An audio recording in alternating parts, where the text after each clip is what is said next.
Retiring at the age of 27, he lived a reclusive lifestyle in a log cabin until the forest around this cabin burned down in the late 1970s. Quite curiously, following this incident, he made a few decisions that cemented his name in American history as a domestic terrorist rather than the mathematician he was. From 17 years between 1978 and 1995, he targeted airports and university researchers who he believed were the main drivers of environmental deterioration, earning him the name of the UNA bomber, the Unabomber. Murdering 3 and injuring 23 in his run, Kaczynski was only exposed in 1995 by his brother following the release of his manifesto, Industrial Society and Its Future, in the Times and the Washington Post magazines.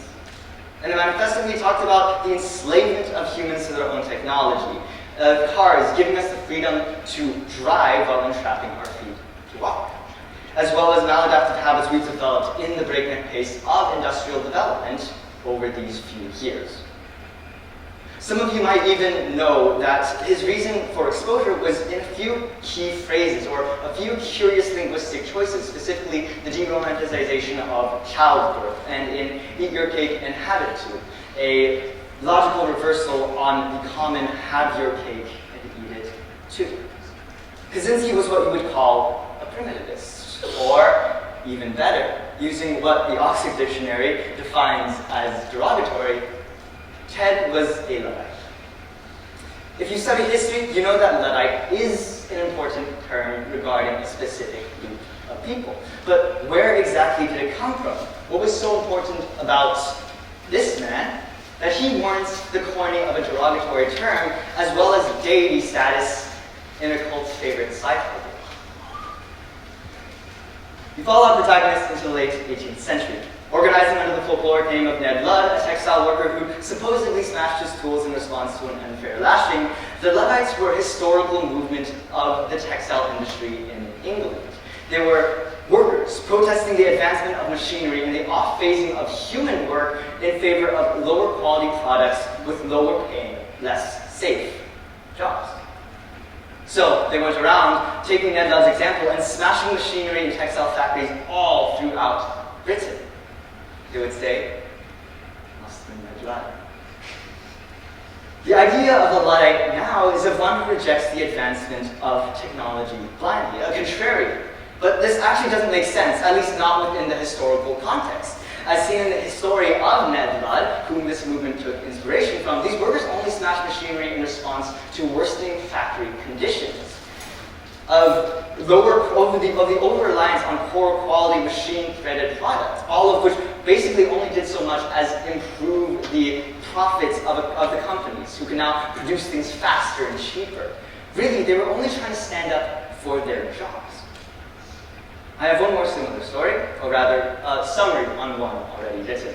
Swedish University lecturer Andreas Malm, in his book, How to Blow Up a Pipeline, introduces the idea that radicalism is the only way forward in regards to climate action. His main idea is that policy is simply too slow. Building over destroying is preferable, yes, but not when the threshold of no return has been passed. Yes, indeed, if there's no generation to inherit clean energy, there will be no generation to inherit a clean earth either. There will be no, additionally, democracy, policy, and profitability are still major driving forces in today's economy, right? Thus, Malm conjectures the only way to truly get rid of something is to make it unprofitable. In the book, he rejects the state of the individual, saying that the effects of eating meat or driving an electric car pale in comparison to the billows of climate-threatening gases released into our atmosphere daily. Quite quickly, he argues that the senseless rejection by governments and by the institutions to alleviate the issue is unshakable. However, he does suggest one thing that he believes is truly impactful. This is the titular and so very exhilarating call to go to life. Now, I am not a violent extremist. The stories I have told so far are in no way cautionary tales or calls to terror or a message to a higher power, whether it be the institution or your choice of prescription gross emissions. Indeed, the ideas which make up the fields of climate change and the advancement of technology are defined in how numbers and data are given human interpretation. They're not powerful enough, or comprehensive enough, or often scientific enough to define their own philosophy. No, they're just stories of extremism happening for the sake of climate activism. What I'd like to talk about what links these stories is that they mostly bring up the truth that we are running out of time. And indeed, we are. As we've broken our previous barrier of 1 degree Celsius, and as we slowly climb closer to 1.5, the risk of cities such as ours, Shanghai, being reclaimed to a marsh, or of irreversible upper stratospheric damage, creating winds and low temperatures that our institutions are just not capable of handling, of mosquitoes and the deadly diseases that they carry, migrating from, say, the northern colder regions of Nepal to the more populous areas of northern India or Xinjiang. Both the scientific literature and the mainstream media have become filled with stories with horrific outcomes. Arguably, the scientific literature is more terrifying. And even worse, it's becoming increasingly difficult to even justify any solutions that aren't immediate or forceful or violent. Because although these ideas are uncomfortable and malicious, they nonetheless belong to this thought process, which is beautiful and powerful in simplicity. It breaks down this complex debate, skipping all layers of defeatism we now see in this field into one of the simplest acts of change: destruction. And I can't say I don't agree with these ideas. Violence can be very quickly destabilize stuff until that bind us from making true changes. However, it's also important to note that naturally, violence takes a toll. Just the senseless war in the Middle East in these past few months has generated greater emissions of CO2 than full industries, with estimated repair costs overshadowing even the emissions of developed European countries at 30 million metric tons of CO2 in just 60 days. The next step and the next conflict is in science and communication, one we are finding more and more often to be where our next impossible battle lies. Scientists are a complex group of people. All research needs funding, which is primarily fueled by journalism. When science is communicated too quickly out of need for funding, the telephone game which ensues creates multiple mass panic situations. For example, the laboratory black hole that just recently took journals by storm.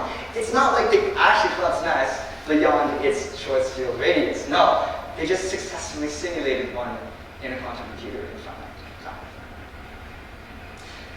So, most scientists try to avoid these situations. Most of the time, this involves overcomplication or the use of extra detail to highlight the complexity of a situation while maintaining the important information is still being captured.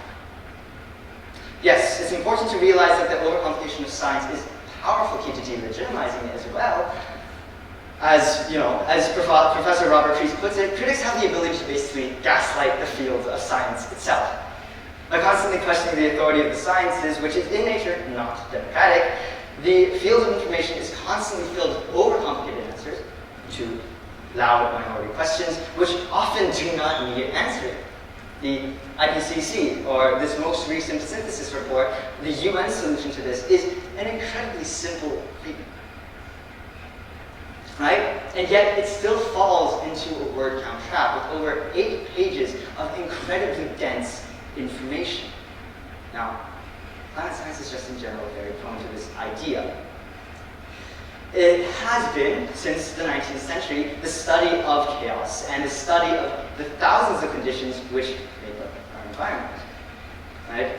Speaking to the, thus, in the proper communication of this chaos, you have to either take an applied approach or a pure approach, the oversimplified and the overcomplicated perspective.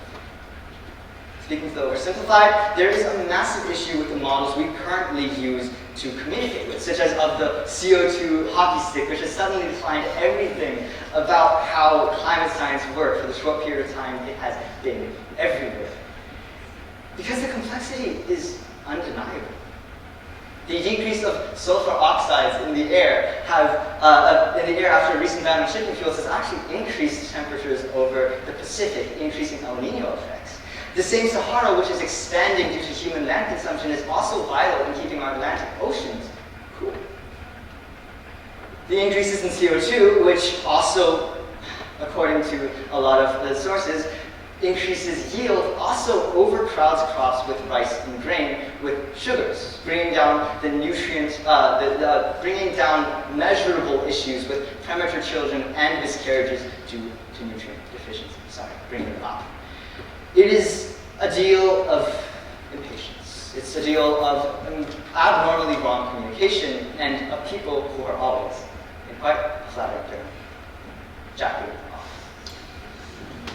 Yes, it would be wonderful if we could find a way of truly educating or finding a way for people to truly understand the gravity and, not contradictorily, the levity of the situation at hand.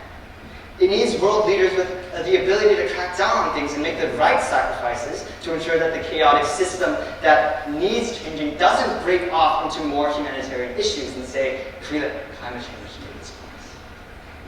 We can't kill people to improve the world. We also can't let the world die. The best way is still to blow up a lifeline. Something that could displace billions, starve millions, but very coldly save the earth. Another way is possible though, but it is complex in that it requires massive change without a massive splash. No one has that answer. We probably won't find the perfect one. But if you think about it, chaos has a nice twist to it. Sometimes the solution to it is something very, very small, but often it has to be smart. It has to be not just scientific, smart. Say, if you're going large steps, enforcing high-level policies that have the highest chance of positive butterfly effects happening, or like such, for example, like taxing and then adding respective padding, or something small scale, something on a social phenomenon like responsible sorting or recycling. By the way, putting certain oils in trash cans and recyclable material also decontaminates the entire recycling can, which allows it to not be processed. We can also improve how we, first of all, prove that something is truly happening and how our climate is protected. I mean, we can very easily remove massive barriers on our way of at least mitigating the damage these next few decades will inflict on the following generations. Go blow up a pipeline, if you please. It's not like anything but a life's worth of punishment and suffering. It's a solution. It works. But right now, it's only just a strange mirage advancing in the distance, but we'll be seeing a lot in our lifetimes. Defeatism in the face of death is not for us. It's for the old people.